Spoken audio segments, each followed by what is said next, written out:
Bismillahirrahmanirrahim. Assalamualaikum warahmatullahi wabarakatuh. Salam sejahtera untuk kita semua. Hadirin sekalian yang saya cintai. Sebelum saya menyampaikan apa yang ingin saya sampaikan, saya sangat senang karena selama hampir 6 jam saya mendengarkan dengan seksama apa yang disampaikan oleh para pembicara, mulai dari Direktur Eksekutif TYI AHY, para panelis, dan para moderator. Saya merasa mendapatkan banyak hal dari apa yang saya dengarkan tadi. Saya sering bicara, mendengar itu menyempurnakan kepribadian. Mendengar itu menambah pengetahuan dan wawasan. Mendengar itu menghemat seseorang, termasuk saya, untuk tidak membaca misalnya 10 buku yang memerlukan waktu berhari-hari, karena cukup dengan mengambil intisari apa yang disampaikan oleh siapa yang patut kita dengar. Saya bersyukur karena yang saya dengar tadi adalah emas. Terima kasih kepada para pembicara, utamanya para panelis. Saya tentu tidak ingin berbicara sebagai panelis ke-9 atau moderator ketiga. Saya juga tidak bermaksud untuk menyampaikan rangkuman, kesimpulan, atau intisari dari diskusi panel hari ini. Karena menurut saya semuanya sudah jelas dan gamblang. Saya hanya ingin cerita sedikit untuk melengkapi apa yang tadi dibicarakan dalam forum ini, termasuk interaksi yang sangat berharga antara panelis dengan peserta pertemuan hari ini. Saya juga menikmati interaksi yang berlangsung dengan baik tadi. Kemarin setelah sama-sama memperingati Hari Raya Idul Fitri, 1 hari kemudian saya sedikit beristirahat di Cisarua. Ada satu kawasan wisata kecil yang bernama Damar Langit. Tujuan ke sana tiada lain adalah untuk melukis. Alhamdulillah, hobi saya yang baru. Hampir 4 tahun saya melukis, ternyata membawa kebaikan yang luar biasa bagi saya. Kemarin saya lukis ada 6 lukisan landscape yang indah di tempat itu, mengabadikan Gunung Pangrango, Gunung Salak, dan pemandangan yang lain.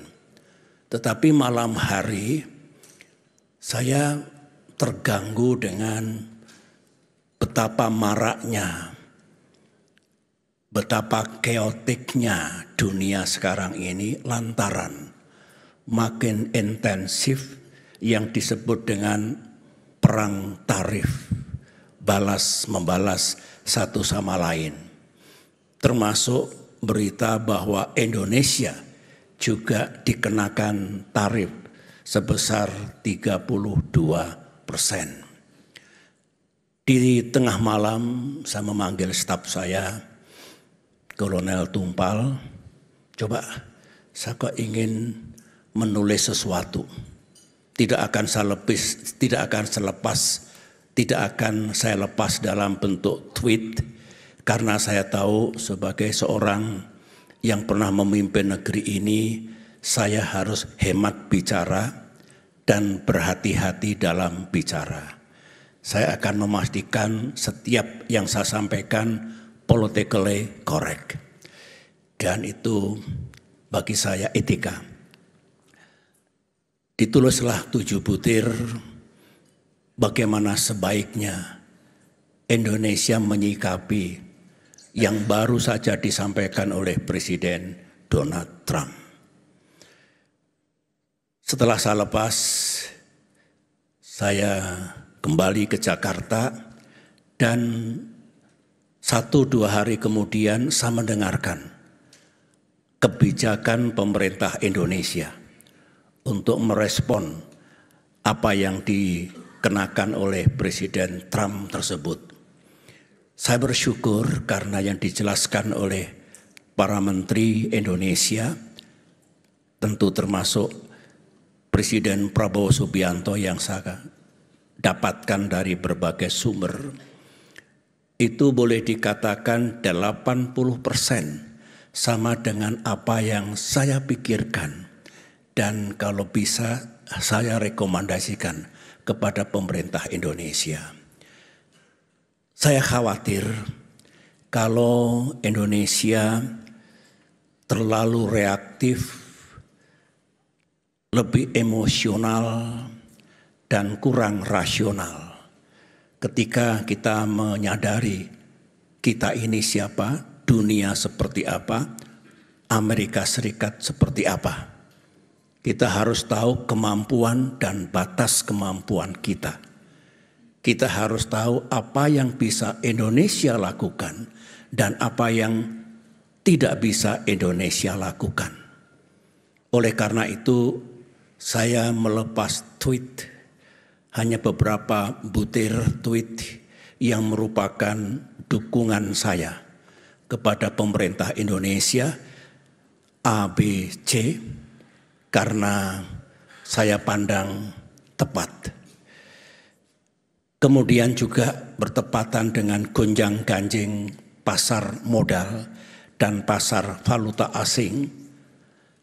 Saya juga mengikuti, meskipun sekali lagi saya lebih bergulat sehari-hari sebagai pelukis, sebagai seniman. Saya berikan juga dukungan kepada otoritas moneter dan otoritas fiskal yang menurut saya yang dilakukan memang diperlukan untuk menenangkan pasar, menenangkan masyarakat kita. Tetapi pada alinea berikutnya lagi saya mengingatkan bahwa termasuk yang ada dalam 7 butir yang saya pikirkan di damar langit yang belum sempat dikeluarkan, Indonesia memang harus bergerak cepat, tapi siap-siap berlari jauh. Nobody knows sampai kapan kehebohan, gonjang-ganjing, chaos, disorder yang terjadi di dunia ini bukan hanya berkaitan dengan ekonomi, tapi juga berkaitan dengan geopolitik dan keamanan internasional. Oleh karena itu yang paling tepat menurut saya, for us, untuk Indonesia, berjaga-jaga, melakukan antisipasi, mempersiapkan segalanya. Jika yang terburuk datang, Indonesia sudah siap. Memang ada yang mengatakan, hoping for the best and preparing for the worst. Itu bagus, tapi itu menurut saya lebih pasif. Menurut saya, more than that, kita juga harus say something, do something, and menjadi part of the solution. Saya yakin Indonesia bisa. Dengan apa yang kita miliki sekarang ini, kita adalah punya kemampuan sebagai middle power untuk engage constructively di kawasan kita, ataupun di dunia, baik dalam kaitan ekonomi, politik, dan keamanan internasional. Hadirin yang saya hormati, menurut pandangan saya, 30 tahun saya mengabdi di TNI, sebagai jenderal saya tahu tentang geopolitik, tentang situasi perdamaian dan keamanan dunia, tentang seberapa vulnerable, seberapa riskan kawasan kita.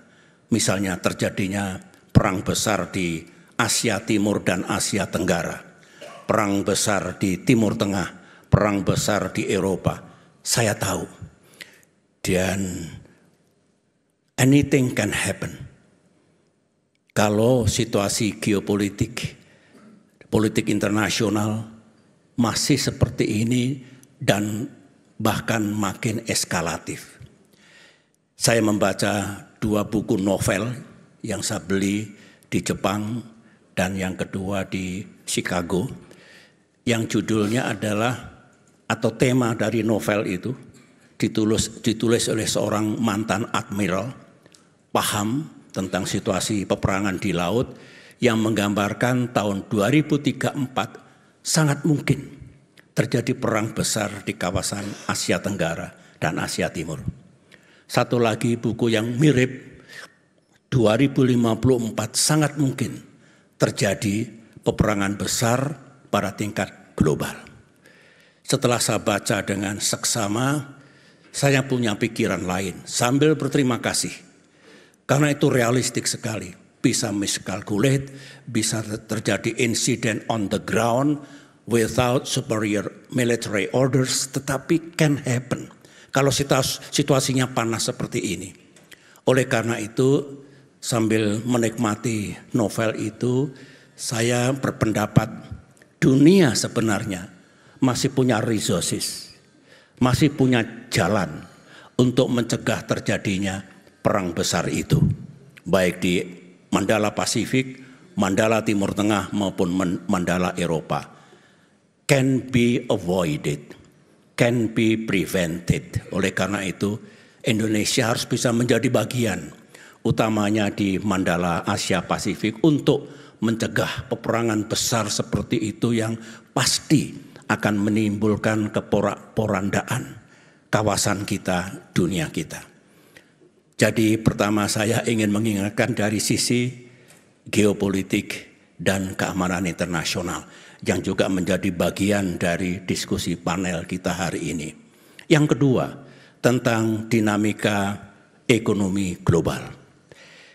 Yang diharapkan itu adalah ekonomi dunia yang makin tumbuh inklusif dan berimbang, ekonomi dunia yang berimbang, kemudian perdagangan dan investasi ekonomi membawa manfaat bagi semua bangsa, dan boleh dikatakan dunia memiliki stabilitas ekonomi yang bagus.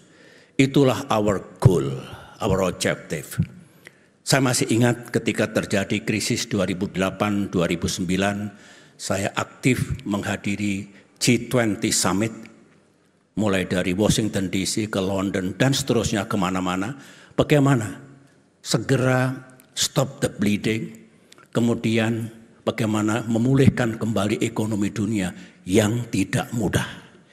Kita merasakan bertahun-tahun kita ingin memulihkan ekonomi global dari goncangan global economic crisis.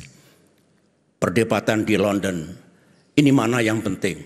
Deregulasi, kemudian reformasi, atau stop the bleeding, bentrok antara Eropa dengan Amerika Serikat. Dan saya masih ingat, mengapa tidak dua-duanya? Mengapa harus memilih? Saya hanya ingin menyampaikan, sekali terjadi goncangan ekonomi, tidak mudah untuk mengatasinya dan kosnya sangat tinggi. Apalagi kalau perang tarif, perang dagang ini menjadi-jadi. Bagaimana kalau global growth down, Bagaimana kalau unemployment meledak di mana-mana? Bagaimana kalau inflasi terjadi di belahan bumi dunia? Bagaimana nasib negara-negara miskin? Bagaimana kalau debt crisis? Sama. Mengapa tidak? Kalau kita menjadi bagian dari solusi, say something, do something once again, agar ini tidak makin menjadi-jadi. Paham, kita juga memiliki batas kemampuan. Tapi why not, nice try. Untuk apa yang bisa kita lakukan menyelamatkan perekonomian dunia yang dipicu dari perang tarif dan perang dagang sekarang ini. Yang ketiga, saya cemas kalau perhatian para pemimpin dunia, tentu bukan hanya Amerika Serikat dan Tiongkok, tapi all world leaders, kalau makin away dari kewajiban internasional yang lain, misalnya menyelamatkan bumi kita dari climate disaster, yang menurut saya sekarang makin mencemaskan. No longer climate change, tapi climate crisis. Kemudian kita juga punya pekerjaan rumah, mengurangi kemiskinan sejagat dan juga ketimpangan sedunia.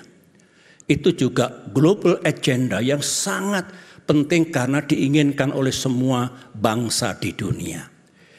Nah, makin kita memusatkan pikiran kita, hari-hari kita hanya untuk perang dagang yang mungkin dampaknya buruk.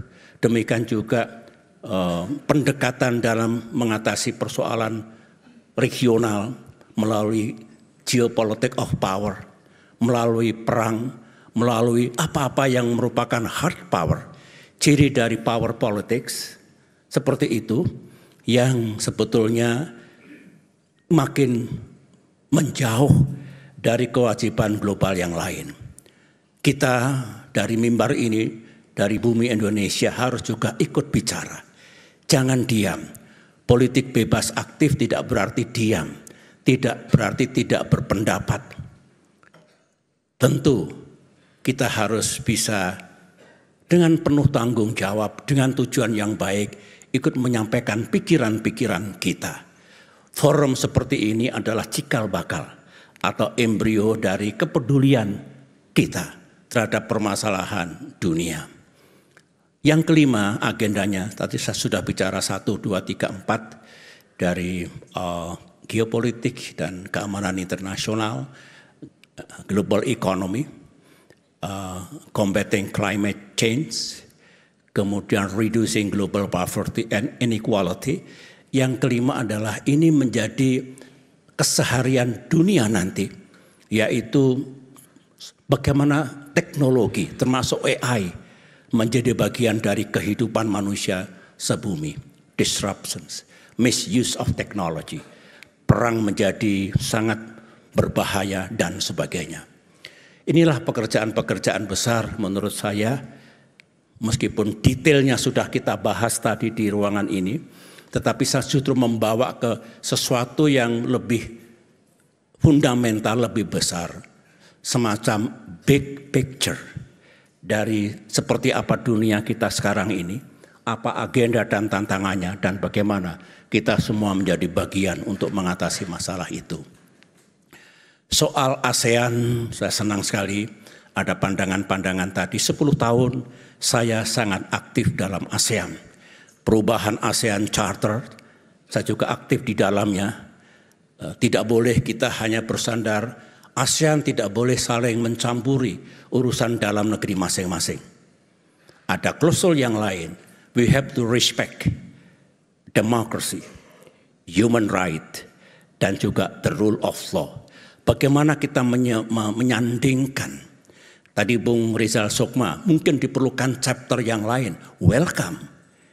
Saya pernah berbicara dengan Angela Merkel, Chancellor of Germany di Cannes, Prancis pada saat G20. Saya tanyakan, rupanya di Uni Eropa ada masalah yang rumit. Iya, nggak selesai-selesai, tidak mudah pengambilan keputusan. Enak ASEAN.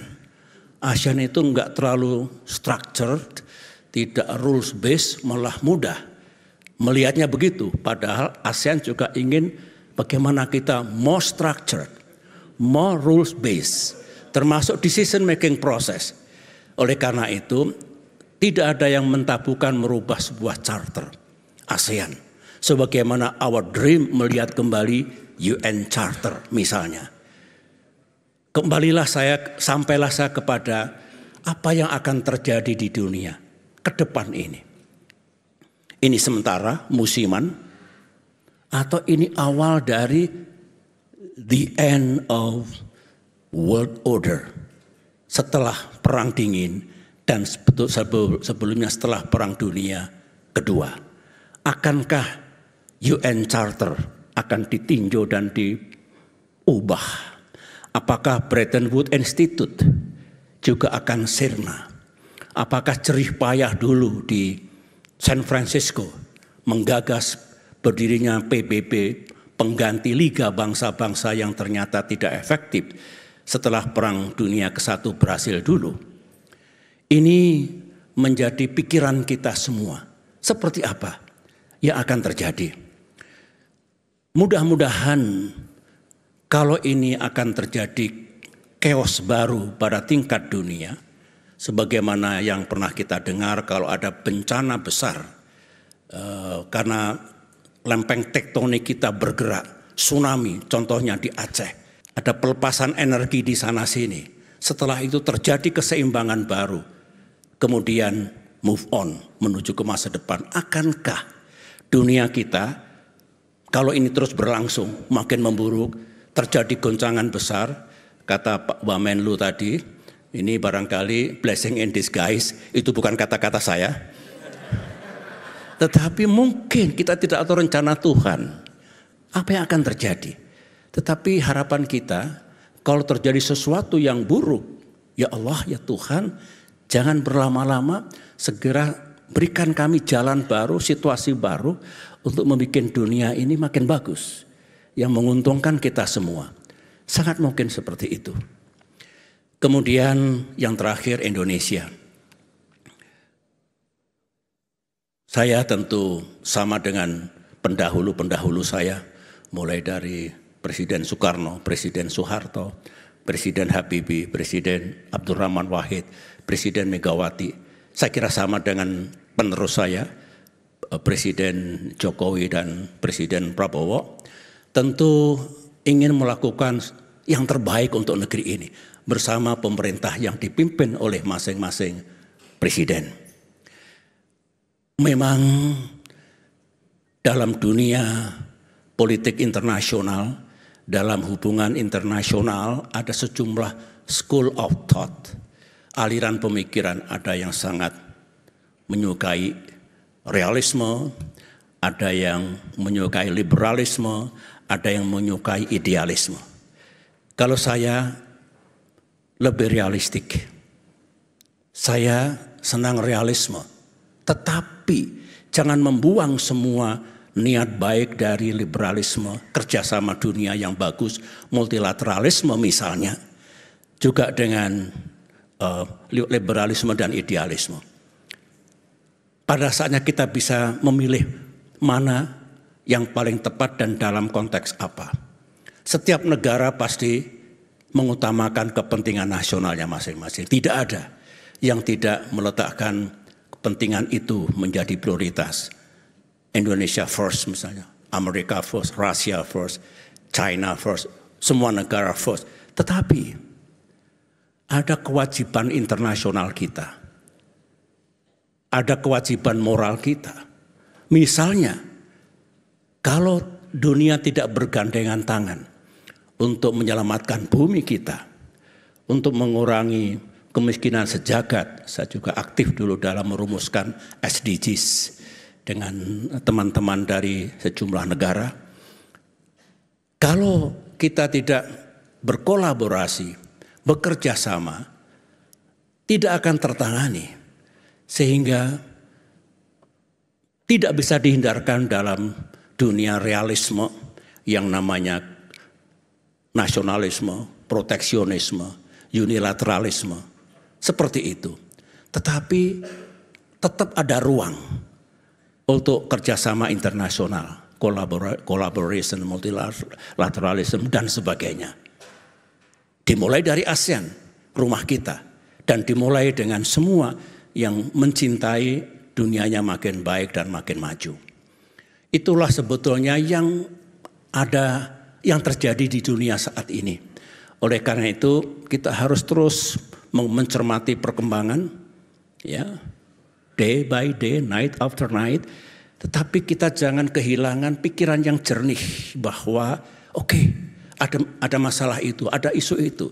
Tapi selalu ada cara, selalu ada jalan, selalu ada resources yang bisa kita gunakan. Itulah menurut saya, hanya mengingatkan, saya tidak masuk pada detail yang disampaikan benar semua, tapi in the long run, dalam konteks yang besar, bagaimana kita hidup berdunia, hidup bernegara, hidup di negeri sendiri ini yang paling tepat. Saya kira itu saja yang ingin saya sampaikan, dan saya mengucapkan terima kasih sekali lagi atas nama The Yudhoyono Institute, kehadiran dari hadirin sekalian. Saya juga senang sekali para duta besar berkenan hadir dalam acara ini, juga kalangan anggota parlemen, dari kampus mahasiswa, dari komunitas pendidikan, TNI, dan semua pihak. Mudah-mudahan ini salah satu contoh yang baik kita bersatu. In crucial things, unity. Dan kemudian kita patut untuk sekali lagi menjadi bagian dari solusi dan masa depan dunia yang lebih baik. Terima kasih. Assalamualaikum warahmatullahi wabarakatuh.